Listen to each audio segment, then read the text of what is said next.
4. Scène 4, plan 13, prise 1. Et action. Ok,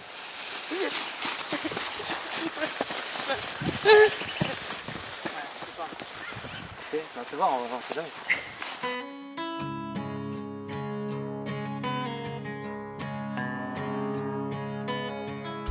Ça tourne, c'est bon? Ok, alors scène 5, plan 9, prise 1. Et action. Elle a aimé tout ce que je lui ai fait. C'était banal. Ah, je vais te foutre de ma gueule. Je plaisante pas. C'était la meilleure. Un bon dieu de bon coup.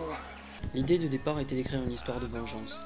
Pas une histoire de vengeance comme les autres, comme on a pu en voir une centaine de fois au cinéma.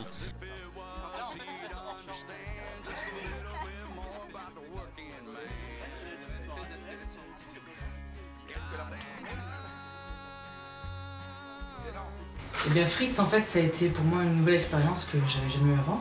J'avais jamais participé à un film d'horreur comme ça. C'est la première fois que j'ai vu autant de sang aussi. Mais bon, j'ai fait de belles rencontres, et surtout Roman, avec qui je m'entends super bien. Et je trouve qu'on a fait une super équipe et qu'il a bien choisi ses acteurs. Votre fille, elle était coriace. Elle s'est débattue. Elle m'a donné du fil à retordre, cette salope. Mais je suis un sentimental. J'ai gardé un souvenir dans ma poche.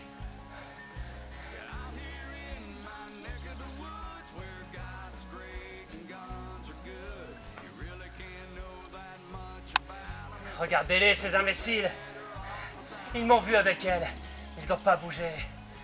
Parce qu'ils ont peur. On avait déjà collaboré ensemble pour 2-3 projets. Et de projet en projet, ce qui est très intéressant, c'est de l'avoir vu évoluer. Et surtout sur Fritz, on a vraiment senti une sorte de... aussi bien une maturité du travail que de toute l'équipe, quoi. Les figurants, n'importe qui, tout le monde était très très investi. Donc ça a mis vraiment en confiance. Dès le premier jour, il y avait beaucoup de figurants, il y avait beaucoup de...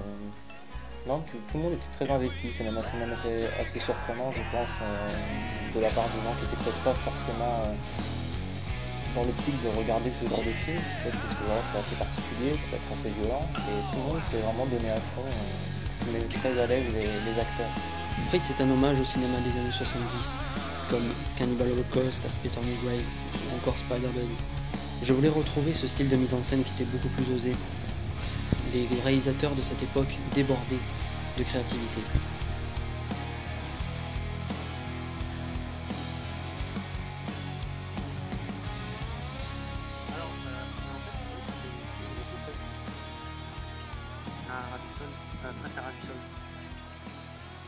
Ashley et Roxy ont été vraiment pros durant le tournage, notamment lors du tournage de la scène de viol.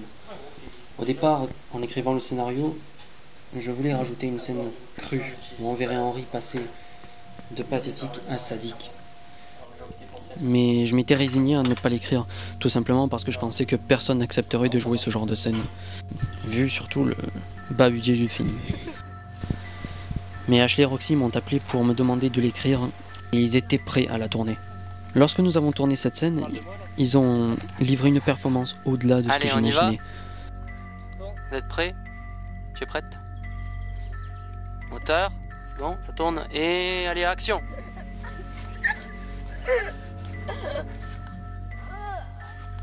Ils voulaient m'aider à rendre le film encore plus cru, encore plus réaliste que ce qu'il ne l'était déjà. Ça a été assez éprouvant pour eux, surtout pour Roxy qui tient là son premier rôle principal mais qui est une actrice très talentueuse. Le film devait avoir une image jaunâtre, un aspect vieilli mais pas trop exagéré. Il devait être filmé caméra à l'épaule, pour donner un aspect un peu reportage, un aspect à la massacre à la tronçonneuse, la version de Toby Hooper. Alexandre m'a fait un travail remarquable et magnifique.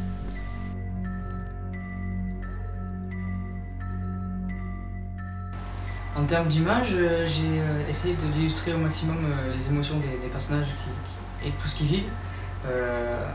J'ai aussi utilisé ce qu'on appelle un objectif Olga, c'est russe, c'est carrément en plastique et ça donne un peu un ton Super 8, surtout pour les scènes comme celle du viol.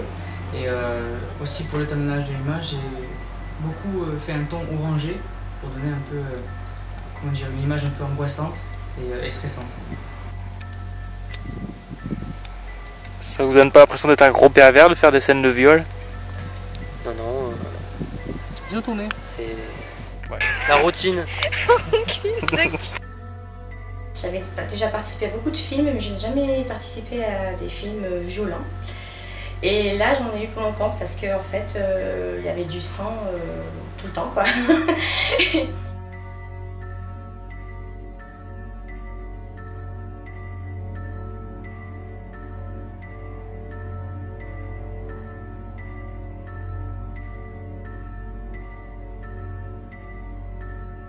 Psychologiquement, c'est sûr que c'est la scène de viol qui est la plus particulière, parce que voilà, quoi, c'est très difficile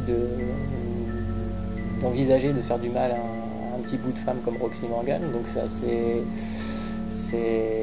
pas partie du tout de mes tripes de me dire tiens je vais violer une nana, donc même pas un désir caché, donc ça a été très très dur de se mettre un peu dans cette énergie là, surtout avec elle. Mais voilà, après, quand on dit action, c'est le blackout, quoi. On se laisse entraîner par la scène et c'est un écran noir devant les yeux pendant toute la scène jusqu'au coupé, quoi. Puis quand on rouvre les yeux, on se dit bon voilà, c'est fait, qu'est-ce que j'ai fait, à quoi ça ressemble, on n'a aucune idée de ce qui s'est passé. Mais un blackout, c'est vraiment se vider la tête, devenir un autre, quitter vraiment son corps, mais et voilà, faire tomber un voile noir.